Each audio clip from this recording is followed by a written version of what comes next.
Opening statements are expected to start today in the trial of Darrell Brooks. Prosecutors accuse him of driving an SUV through a Christmas parade last November. Brooks faces dozens upon dozens of charges, including 6 counts of first-degree intentional homicide. And we have Gabrielle Mays here joining us once again to share what will likely be included in today's opening statements after a very topsy-turvy first couple days. Yeah, it's been topsy-turvy indeed. So opening statements allow the prosecution and the defense to explain to the jury what they can expect to see throughout the trial.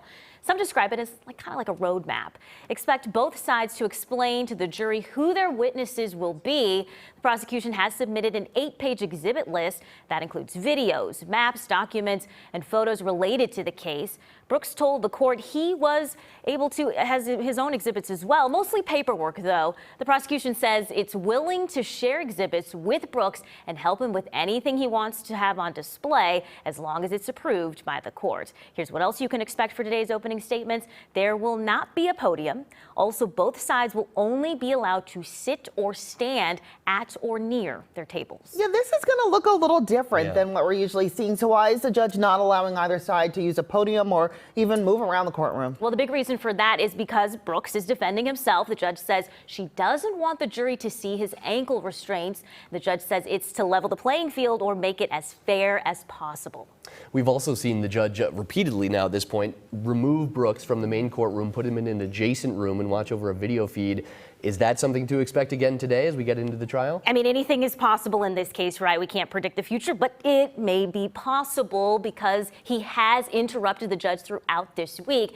That happened 9 times on Wednesday. The 10th time, the judge placed him in that courtroom next door.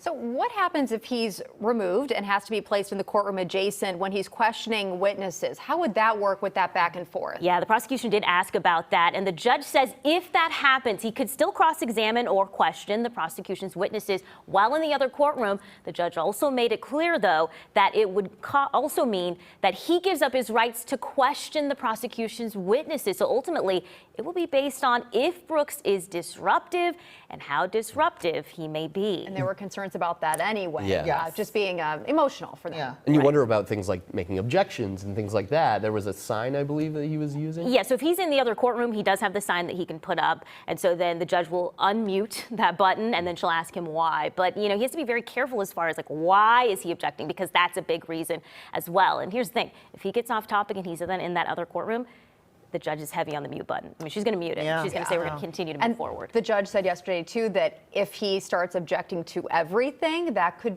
be considered harassment. So yeah. This will be interesting. Gabby? He could give up his rights to cross-examine and all of that. So he has to be very careful. 8:30 it gets started. Yeah. So we'll continue this. Gabby, thank you. And we'll see you at 7:30 again. All right, stay with Fox.